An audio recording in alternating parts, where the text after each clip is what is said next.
All right. So listen, a couple people saw me and me stand in solidarity with the orca supremacy. And listen, folks, I'm Team Orca. Okay. I am Team Orca. Okay. So, when people say to me, "Oh, well, gee, kid, don't you find it sad when the orcas slap the seals around or they do horrible things to all these other animals?" I'm like, no. No, I do not. Just that line, just like what Tommy Lee Jones said to Harrison Ford in The Fugitive. I don't care. I didn't kill my wife. I don't care. Oh, I don't care. I'm Orca, Team Orca. But Casual Geographics has another video, and people said I should check it out. Why the world should fear dolphins, not sharks. What? Flipper's our friend. I remember the movie Flipper and TV show. Yeah, there was a TV show called Flipper back in the day. It was a good show. A lot of fun. That dolphin Flipper. Have a lot of. So I don't know why the world should fear dolphins. Come on, man. All right. So, anyways, folks, let's go and enjoy this video. So grab yourself a tasty snack, tasty beverage. Let's enjoy this video in 3, 2, 1. Why the world should fear dolphins, not sharks. Dolphins have been known to play with themselves by wrapping live wriggling eels around their dolphin doorknobs. Oh, you know it gets worse. Dolphins will also divorce a fish's head from its body and then use the disembodied fish head as a fish light. There's videos. I'm not gonna show you, but they're there. Dolphins can catch feelings for humans to the point where they get jealous. In 1994, a man got vibe checked so badly by a dolphin that he ended up dying of internal hemorrhaging. The reason? What? The dolphin saw him around some women that he liked and felt some type of way. The man broke his heart, so the dolphin broke his ribs and then punctured his lung for good measure. In 1960, No.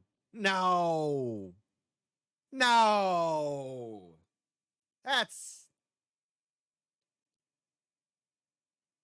Oh, God. Margaret Lowe was part of an experiment where we tried to teach dolphins English, and to get her dolphin to focus, the dolphin didn't apply, but he got a job.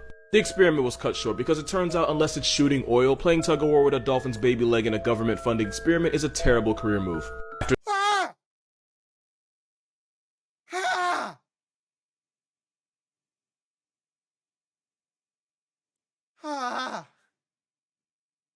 I don't need that.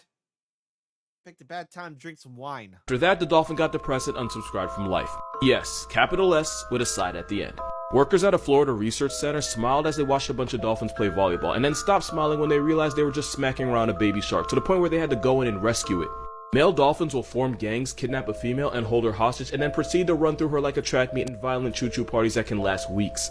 And these water Weinsteins will tail smack her to keep her in line. If she tries to escape, they'll just chase her down. Dolphins only exist to serve the will of Satan. They say what you will about sharks, but Jaws would never. Okay, so I wasn't gonna talk about this, but Hank brought it up, so I'm not responsible.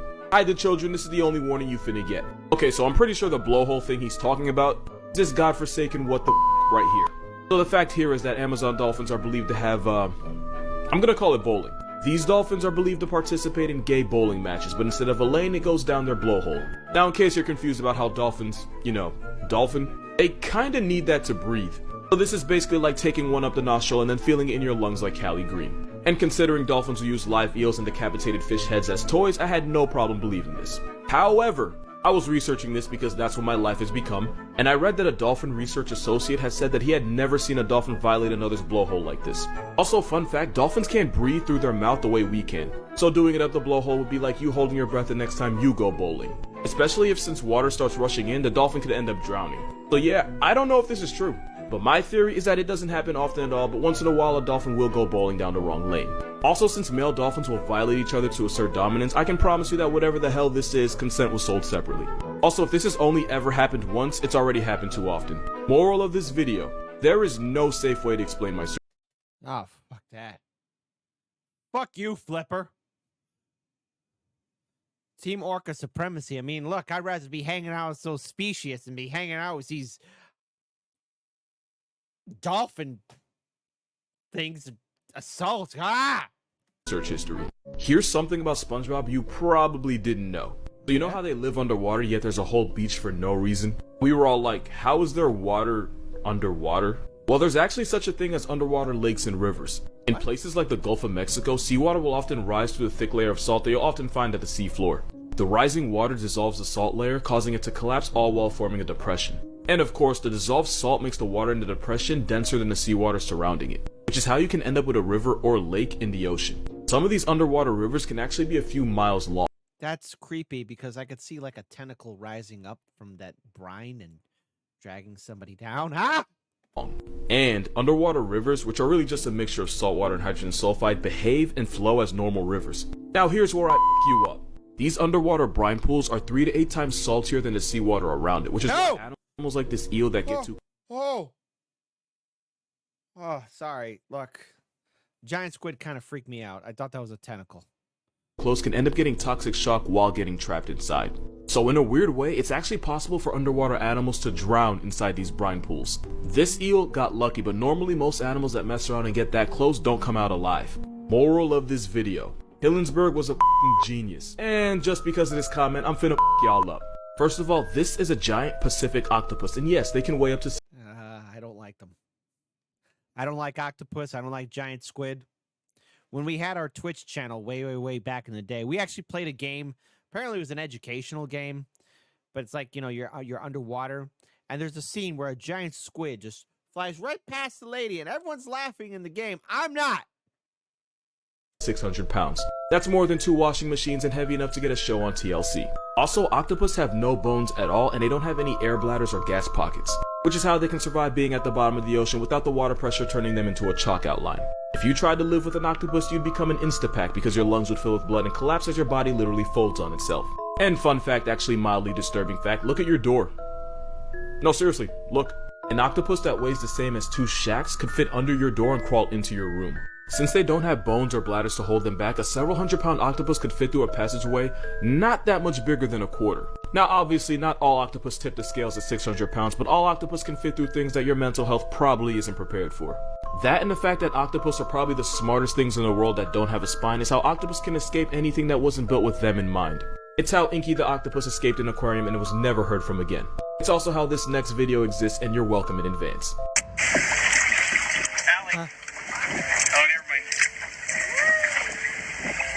Ah! Oh my gosh! I don't need that. I don't need that in my life. I don't like this at all.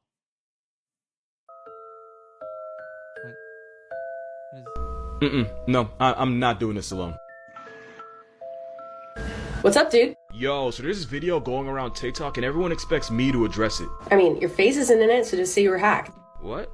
No, not that video. Oh! Not like the weird-ass ocean demon thing. People want to know what it is, and I am not strong enough to handle it alone. I mean, it's definitely some sort of primate with the forward-facing eyes like that. I could see how people think it's a weird human demon thing because it doesn't have any fur. See, now that's what I thought. I figured with the skull structure and the canine teeth, whatever it is, or was, it's probably an omnivore that just ate whatever it felt like. Kind of like us. And you said it was found on the coast of Panama, right? Yeah, it was in like Playa Vinal in Panama. Also, it had these long, lanky arms that was like almost too long for itself. Like Kevin Durant arms on a Kevin Hart body. I mean, it's hard to tell because it's so washed up, but okay, primate on the coast of Panama and super long legs. Okay, hear me out. It's gotta be like a spider monkey or something, right? I mean, that only makes sense. Or maybe a howler monkey, and it's super bloated, so it probably got cocky, went in the water, and drowned. It'd be like that. And now it's the second ugliest thing in the ocean. What's the first? I'm gonna let that one slide. Peace out. Alright, good looks. Wait, what video did you think I was talking? There are some things you've probably never seen before. This isn't Photoshop. This is an actual pink manta ray. It was recorded swimming in the Great Barrier Reef off the coast of Queensland, Australia. And apparently this pink UFO is the only known one in the entire world. And we don't really know why this thing exists. Like, some believe it gets its color from its diet the same way flamingos do. But if that were true, then you'd wonder why we haven't found more of them. But the best guess is that it's caused by a mutation that affects pigments. Plus, some things in Australia just don't need an explanation, because being in Australia is the explanation. Being in Australia, it's like, it's Catachan, okay? Australia is Earth's Catachan, all right? They got all sorts of crazy animals there in the good old Australia land. So, people from Australia, what's your favorite crazy animal that we here and the rest of the world don't know about? Because y'all got some crazy animals. A yellow penguin. This is a king penguin, and just for reference, that is what they're supposed to look like. But it's believed that this blonde bird is... Yeah, man, he's blonde, wearing that good... He's got a custom tuxedo. is leucistic. And leucism means this penguin doesn't have the melanin needed to grow black feathers. And in a colony of more than 100,000 other penguins, this was the only blondie. And normally standing out that much is a great way to end the day as a seal's chew toy. That being said, she seems to be doing alright for herself. A completely white moose. Whoa. This bull moose went viral in Sweden for being whiter than the Brady Bunch, and like the penguin, this Caucasian tank is leucistic, not albino. A big difference is an albino would have pink eyes, but this moose has brown. And normally wearing white in the woods is like wearing a target on your back while walking through a shooting range. In a lot of places, the white moose are protected by law. The MOCs, they can go themselves. Fun fact, in Canada, it's illegal to take the life of a moose that's more than 50% white in color. You can be 7 feet tall with antlers and body odor and still have white privilege. Now, ain't that a you're some Hey, but seriously, moose are frightening animals, and I'm so glad that orcas kill them. Oh, I'm with the orca supremacy here. After hearing that crazy stuff with the Dolphins, I'm with Team Orca. I'm with Team Orca. Screw the moose, screw the Dolphins, screw the bears, seals, and all that other stuff. Orca supremacy. more things that you've probably never seen before. Yes, that is a polka dot zebra. It was first seen in 2019 in Kenya when it was just a baby, and apparently it's the first of its kind to ever get caught on camera. The reason for this Klondike horse is because of pseudomelanism, which causes dark spots and stripes to cover most of an animal's body. And it's called pseudomelanism because this is what full-on melanism looks like.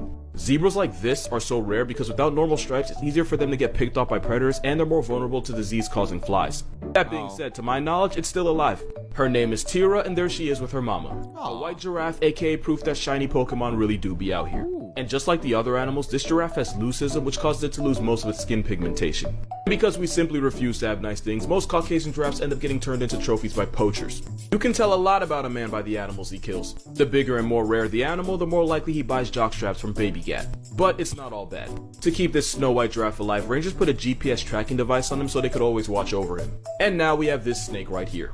This is a piebald python, and piebald is when an animal has patterns of unpigmented spots on pigmented hair or skin, or in this case scales. An example would be this equality symbol of a horse, since the white parts are the unpigmented sections. If it helps you remember, the word piebald is because the white patches of skin or scales are considered the bald part. And you can actually own one since people started breeding piebald pythons as pets. I have no idea how long it took me to say that sentence. If you know someone that hates snakes, show them this baby piebald and watch how fast they fold. I can personally guarantee you it's cuter than any snake you've ever dated. According to zookeepers, here are the animals you actually have to worry about. Zebras are fundamentally problematic, and they cause as many injuries to zookeepers as any other animal. They're not just horses from Africa, they're Oreo donkeys that share an area code with lions, leopards, and hyenas. All that generational trauma has made zebras aggressive, stubborn, and worst of all, unpredictable. If a 900-pound male zebra has a temper tantrum, one kick can shatter your ribs and one bite can destroy nerves in Oh! Ha! Yeah. Ha! That's dragging that guy! Holy cow! There's a reason we can ride horses but not zebras. Anteaters are dangerous for the simple fact that they're blind. Anteaters are legally blind, and unless you're right in its face, it won't recognize you, and if you're just close enough, it can barely make out fuzzy images. But being blind in the same neighborhood as jaguars breeds trust issues, which is why if the anteater feels even slightly threatened, they will swing on you. Those hooked claws can easily tear through your arm, and if they manage to cut one of your arteries, it's up for you. One zookeeper in Argentina got put on the news after a giant anteater slashed her stomach open and she bled out. Yeah, they don't play. And no, this is not a joke. It's because monkeys like tamarins are cute. So cute that some people forget that they have razor-sharp teeth that can break skin. That and the fact that people are dumb enough to stick their fingers in cages is why if you ask which animal sent the most people to the hospital in the Jersey Wildlife Trust, you'll see this ginger monkey's mugshot. What's a hill that you're willing to die on 1,000% of the time? Zebras are black with white stripes, and nobody ever believes me when I say it. I already know what you're gonna say before you say it, but hear me out. Their stomachs might be white, but that's just their fur. If you shave a zebra completely, their skin will be black. And if you think I'm lying, one of the only parts of a zebra without fur is its snout, and it's black enough to get a pass. But if you really want me to be a nerd about it, zebra fur grows from follicles that have melanocyte cells, which gives them their color. But the white part of a zebra's fur is where the melanocytes are deactivating, meaning it's only white because there aren't any pigments. Which means a zebra's default color is actually black. Which means this biracial donkey, which isn't a joke by the way, zebras are closer to wild donkeys than actual horses, just saying. The Oreo donkey's Yeah, and anyways, you know what? I don't want no zebras for horses, man. I am now officially anti-zebra. actually black but with white stripes. But honestly, I didn't even need to make this video. This one was voiced by Chris Rock. That's literally all the proof I needed. I know it's a small hill, but I'll still die on it. All right, Dolphins have been known to. All right. So we learned an important lesson here. we did learn an important lesson here, and that is this. Number one, first of all, I will never look at dolphins the same again. Neither will I look at zebras the same again. Giant squid are just absolute. Octopus too are absolutely frightening creatures, and I don't trust them at all, not one bit. And you know, I had a couple people say, "Hey, check out more. Check out dolphins. Check out this. Check out that." And to which I have to say, what? Listen. I have a sensitive heart. I only could handle so much trauma. What are all y'all people trying to do to me? This is not good. This is no bueno. It's definitely a no bueno for me. So, you know, okay, whatever. I mean, hey, we'll keep on checking out more of this stuff. But I got to tell you, folks, I did not know that dolphins are like that. So I'm going to stay away from them. And I once again give my full salute to the orca supremacy. Because at least orcas are regulating. In orcas, we trust. So until then, much love to you. Please be safe. Please take good care of yourselves. Please support the original content creator. And, so much nightmare fuel. I only could take so much. And zebras, my goodness, what a god-awful creature. I don't like them. I don't like zebras. I don't like giant squid. And dolphins, you're on the shite list too. Congratulations.